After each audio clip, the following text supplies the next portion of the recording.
Pemirsa, fenomena tanah bergerak di Perumahan Nasional Balaroa pasca gempa disebut sebagai fenomena likuifaksi. BNPB menyebut ada 4 daerah yang mengalami likuifaksi. Seperti apakah fenomena tanah bergerak atau likuifaksi terjadi? Berikut pemaparan salah satu peneliti LIPI, Adrin Tohari. Teluk Palu ya, begini ini katakan di sini kota Palu, maka ini adalah teluknya. Lalu di sini ada endapan aluvial yang tersusun oleh lapisan-lapisan pasir lepas tadi. Nah, di sini ada patahan Palu Koro, dia dua segmen gitu.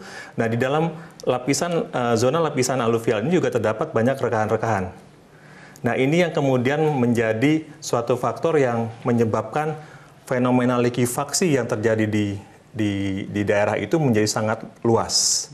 Dan yang kita lihat adalah bergerak itu sebenarnya disebabkan oleh kalau kita membuat satu penampang, ya ini penampang geologi kalau kita buat, maka yang kita bisa lihat adalah ini batuan dasarnya seperti ini adalah patahan Palu Koro. Di sini banyak sekali rekahan-rekahan seperti ini. Lalu di atas itu adalah aluvialnya, endapan aluvial. Nah, kalau misal terjadi goncangan, maka yang kita bisa perhatikan ini katakan bagian batuan dasar ini turun, maka lapisan tanah di atasnya ikut turun. Jadi seolah-olah yang kita perhatikan adalah suatu longsoran. Sebenarnya bukan. Sebenarnya itu adalah pergerakan massa tanah yang labil ini akibat batuan dasarnya itu bergerak ke bawah.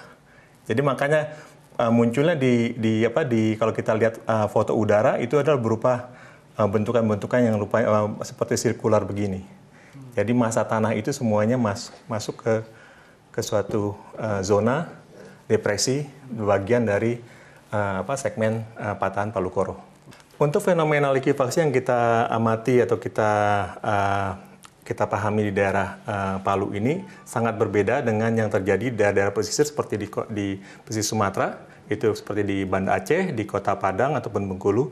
Di sini yang saya bisa pelajari selama ini adalah likuifaksi di sini tidak seluas ataupun tidak semasif seperti yang terjadi di Palu Koro. Di sini cenderung dia hanya menyebabkan amblesan itu tidak lebih dari 40 cm. Kalau di sini yang di Kota Palu dan Sigi itu bisa mencapai 10 meter. Tanah yang amblesnya itu bisa sampai dengan 10 meter. Kalau di sini dia mengalami penurunan paling maksimum 40 cm untuk di Kota Padang. Kalau untuk di Kota Banda Aceh juga tidak mencapai 40 cm. Kalau terjadi fenomena likuifaksi diikuti dengan amblesan. Kalau di Bengkulu itu kurang dari 20 cm.